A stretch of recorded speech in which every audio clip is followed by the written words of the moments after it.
కనిపించని శత్రువు part 7. Hello cloves అవని. రచయిత శేతాన్షి గారు. ఈ విషయం తెలుసుకున్న బంధువులు, నువ్వు మీ అమ్మ కలిసి మీ నాన్నను చంపేశారు, మీరు మనుషులు కాదు, ఆయన దహన సంస్కారాలు కూడా మీరు చెయ్యకూడదు, ఆ అర్హత మీకు లేదని చాలా నిందలు వేస్తారు. అవని ఏం అర్థం కాదు, తనని హంతకురాలు అంటున్నారు. అదంతా విన్న అవని సహనం కోల్పోయి, నాకు తెలుసు మీరంతా మా నాన్న మంచితనాన్ని డబ్బు చేసుకున్న వాళ్ళు, హాస్పిటల్కి వస్తే ఎక్కడ మనీ అడుగుతారేమోనని రాలేని మీరు మనుషులేనా? ఇద్దరు ఆడవాళ్ళు తమ తోడు నీడని కోల్పోతుంటే ఓదార్చే దిక్కు కూడా మాకు లేదు. ఇప్పుడు ఎక్కడ నుండి వచ్చారు మీరంతా? మీకు ఏం హక్కు ఉంది మమ్మల్ని అడగడానికి అని నిలదీస్తుంది. బ్రతికి ఉన్న మనిషిని పీక్కుతూనే మీ లాంటి రాబందులు లాంటి బంధువులు మాకు వద్దు. ఇంకా మా నాన్న మీకిచ్చిన మనీ అప్పుగా ఎప్పుడూ ఎవరికీ ఇవ్వలేదు, సహాయంగా మాత్రమే ఇచ్చాడు. ఆ సహాయాన్ని అందుకునే అర్హత మీకు లేదు. అందుకే ఈరోజు సహాయాన్ని మీ అందరికీ ముష్టిగా వేస్తున్నా. ఆ ముష్టితో మీరు అనుకున్నట్లు సంతోషంగా బ్రతకండి. దయచేసి మమ్మల్ని వదిలేసి వెళ్ళిపోండి అని చేతులెత్తి ఏడుస్తూ దండం పెడుతుంది. అవని ఆవేశానికి అవకాశవాదులు కొందరు హమ్మయ్య అనుకొని వెళ్ళిపోయారు. ఇంకొంతమంది సిగ్గుతో తమ తప్పును సరిదిద్దుకోవాలని అంత్యక్రియల్లో పాల్గొని అవని చేతుల మీదుగా అన్ని ఫార్మాలిటీస్ కంప్లీట్ చేయించి వెళ్ళిపోతారు.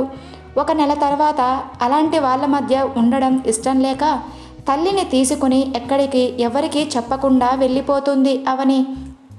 ఇలాంటి మనుషులను చూసిన అవని జీవితం మీద విరక్తి వస్తుంది.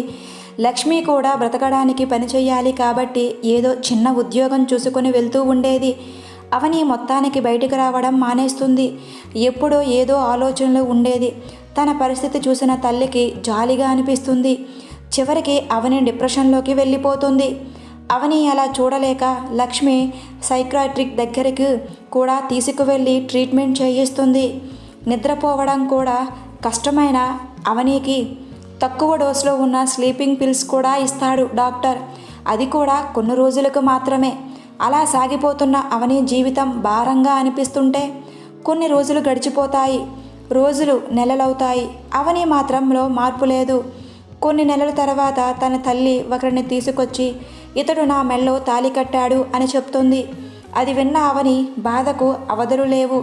తండ్రి అనుకోకుండా వదిలేస్తే తల్లి అవసరానికి నన్ను వదిలేసింది, ఈ క్షణం చచ్చిపోతే బాగుండు అనుకుంటుంది అవని. అవని, నేను చెప్పేది ఒక్కసారి విను తల్లి, ఇది అనుకోకుండా జరిగింది, నీకు అంతా చెప్తాను అని లక్ష్మి ఎంత చెప్పినా వినదు అవని.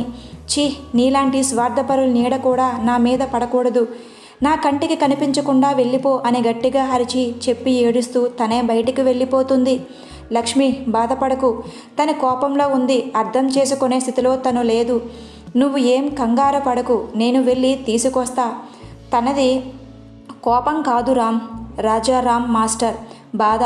నేను తనని ఒంటరిగా వదిలేస్తా అనే బాధ, నా స్వార్థం నేను చూసుకున్నాను అనే బాధ. తన పరిస్థితిలో ఉన్న ఎవరైనా అలాగే ఆలోచిస్తారు. ఏడవక లక్ష్మి, నేను ఉన్నాను కదా మీ ఇద్దరిని చూసుకోవడానికి. మీరు ఎప్పటికీ ఒంటరి అనే ఆలోచన కూడా రానివ్వను. తనతోనే తిరిగొస్తా అని వెళ్ళిపోతాడు.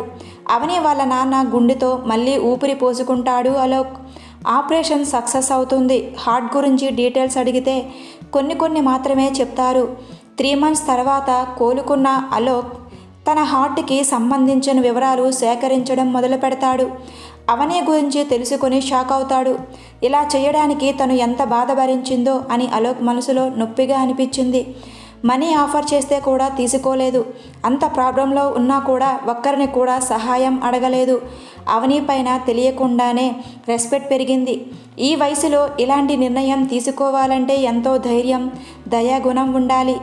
అంత్యక్రియల్లో జరిగింది కూడా తెలుసుకొని అలోక్ పిడికిలి బిగిసింది. అందరూ మంచివాళ్లే ఉండరు మన చుట్టూ అనుకొని, ఈ రోజుల్లో అవని లాంటి వాళ్ళు ఉన్నారంటే తప్పకుండా తనని కలవాలి అనుకుంటాడు. కానీ తను ఎక్కడ ఉందో ఎవరికీ తెలియదు. చాలా వెతికాడు, మనుషుల్ని పెట్టి వెతికించాడు, కానీ ఏమీ తెలియలేదు.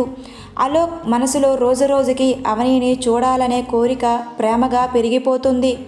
అలా రోజులు గడుస్తున్నాయి. ఏడుస్తూ ఇంట్లో నుండి బయటికి వచ్చిన అవని ఎక్కడికి వెళ్ళాలో తెలియక గుడికి వెళ్ళింది. అక్కడ అంతా ఏదో ఉత్సవాలు జరుగుతున్నట్లు డెకరేషన్ చేయించారు. సీతారాములను చాలా చక్కగా అలంకరించి పూజలు చేస్తున్నారు. అది చూసిన అవని మనసు ప్రశాంతంగా అనిపించింది.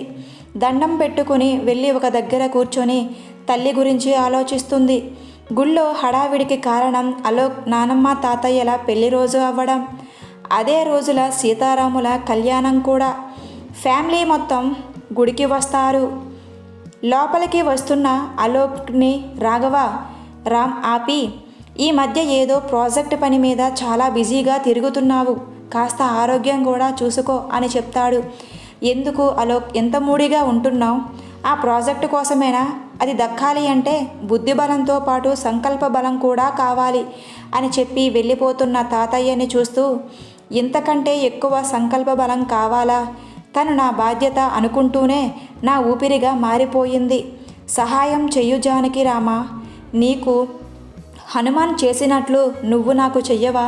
తనని నాకు చూపించు అంటూ లోపలికి వెళ్తాడు అలోక్. మొదట సీతారాముల కళ్యాణం జరిపిస్తారు జానకి రాఘవులు. ఆ తర్వాత ఇంకా ఏదో పూజ కార్యక్రమం జరుగుతూ ఉంది. పట్టుపంచలో హోమం ముందు కూర్చొని పూజ చేస్తున్నాడు అలోక్. తన నానమ్మే పట్టుబట్టి చేయిస్తుంది. ఆరోగ్యం మొత్తం బాగైతే చేయిస్తా అని మొక్కుకుంది. అందుకే ఇలా. ఇష్టం లేకుండా వచ్చిన అలోక్ ఈసారి గట్టిగా సంకల్ప బలంతో ఇష్టంగా హోమం చేయడం మొదలు పెడతాడు. పట్టుపంచలో ఉన్న అలోక్ని చూసిన అమ్మాయిల చూపులు తిప్పలేక మన్మధుడే భూమి మీదకు వచ్చాడా అని చూపులతో తినేస్తున్నారు. అవని మనసుకి ఎవరో తెలిసిన మనిషి దగ్గరలో ఉన్నారు అనే భావన కలుగుతుంది. అదేంటో తెలియట్లేదు. కొంతమంది అమ్మాయిలు అలోక్ గురించి మాట్లాడుకోవడం విన్న అవని అటువైపు చూస్తుంది.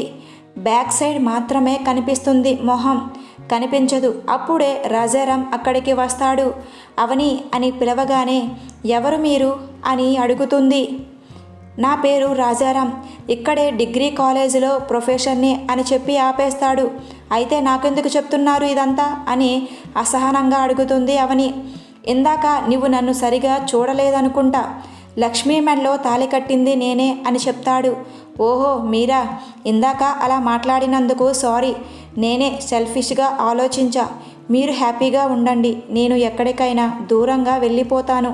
ఒంటరిగా బ్రతకడం కష్టం అయినా ట్రై చేస్తా. నేను ఒంటరిదాన్ని, నాకు ఎవరూ లేరు, ఎవరు వద్దు కూడా. అందరూ మోసగాళ్లే, ఒంటరిగా ఉండటమే మేలు. Please like and subscribe for more videos. Thank you for watching. Please support చేయండి.